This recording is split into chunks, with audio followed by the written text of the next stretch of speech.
എന്ത് നീതി? സൂക്ഷ്മമായി തയ്യാറാക്കിയ തിരക്കഥ അതിക്രൂരമായി തുറക്കപ്പെട്ടു. ദിലീപിനെ കുറ്റവിമുക്തനാക്കിയ കോടതി വിധിയിൽ പ്രതികരിച്ച പാർവതി. അവൾക്കൊപ്പമെന്ന് രമ്യ നമ്പീശനും.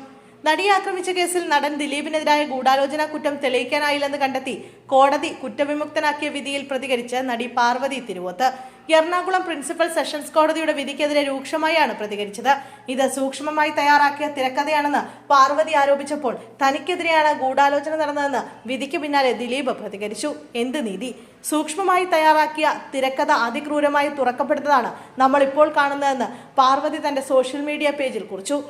അതിജീവിതയ്ക്കൊപ്പം എന്നും ഉണ്ടാകുമെന്ന് അവർ പ്രഖ്യാപിച്ചു. നടി രമ്യ നമ്പീശനും റീബ കല്ലിങ്കലും അതിജീവിതയ്ക്ക് പിന്തുണയുമായി രംഗത്തെത്തി. അവൾക്കൊപ്പം എന്നെഴുതിയ ചിത്രമാണ് രമ്യ പങ്കുവച്ചത്. ഇപ്പോഴും മുമ്പത്തെക്കാളും ശക്തിയോടെ എന്നാണ് റിമ കുറിച്ചത്. കേസിന്റെ തുടക്കം മുതൽ അതിജീവിതയ്ക്ക് ശക്തമായ പിന്തുണ നൽകിയവരാണ് ഈ മൂന്ന് നടിമാരും. എന്നാൽ വിധിയെ സ്വാഗതം ചെയ്ത ദിലീപ് തനിക്കെതിരെയാണ് ഗൂഢാലോചന നടന്നതെന്നും കരിയർ നശിപ്പിക്കുകയായിരുന്ന ലക്ഷ്യമെന്നും ആരോപിച്ചു. പോലീസ് കള്ളക്കഥ മെനയുകയായിരുന്നുവെന്നും ഈ വിധിയോടെ അത് പൊളിഞ്ഞുവെന്നും അദ്ദേഹം പറഞ്ഞു. ഈ കേസിൽ ക്രിമിനൽ ഗൂഢാലോചനയുണ്ടെന്ന് മഞ്ജു വാര്യർ പറഞ്ഞെടുത്തു നിന്നാണ് തനിക്കെതിരായ ഗൂഢാലോചന ആരംഭിച്ചതെന്നും ദിലീപ് കൂട്ടിച്ചേർത്തു.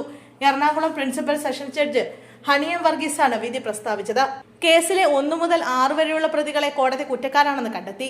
1-ാം പ്രതി പൾസർ സുനി, 2-ാം പ്രതി മാർട്ടിൻ ആന്റണി, 3-ാം പ്രതി ബി പണികണ്ഠൻ, 4-ാം പ്രതി VP വിജേഷ്, 5-ാം പ്രതി H സലീം, 6-ാം പ്രതി പ്രദീപ് എന്നിവരാണ് കുറ്റക്കാരെന്ന് കണ്ടെത്തിയവർ. അതേസമയം ദിലീപിനൊപ്പം 7-ാം പ്രതി ചാർലി തോമസ്, 9-ാം പ്രതി സനിൽകുമാർ, 10-ാം പ്രതി ശരത് ജി നായർ എന്നിവരെയും കോടതി വെറുതെ വിട്ടു. കുറ്റക്കാരായ പ്രതികൾക്കുള്ള ശിക്ഷ ഈ മാസം 12-ന് വിധിക്കും. 2017 ഫെബ്രുവരി 17-നാണ് കേസിനാസ്പദമായ സംഭവം നടന്നത്. 8 വർഷത്തിന് ശേഷമാണ് കേസിൽ വിധി വന്നിരിക്കുന്നത്. അതേസമയം ഇത് അന്തിമ വിധിയല്ലെന്നും മേൽക്കോടതിയിൽ എന്ത് സംഭവിക്കുമെന്ന് നോക്കാമെന്നും അന്വേഷണ സംഘം മുൻ മേധാവി ബി സന്ധ്യ പറഞ്ഞു. ഗൂഢാലോചന ഇപ്പോഴും ഒരു വെല്ലുവിളിയാണെന്നും അവർ പറഞ്ഞു. അന്വേഷണ സംഘം മികച്ച ജോലിയാണ് ചെയ്തത്. അവർ അഭിനന്ദനം അർഹിക്കുന്നുണ്ട്. മാറി മാറി വന്ന പ്രോസിക്യൂട്ടർമാരും നല്ല ജോലി ചെയ്തിട്ടുണ്ട്.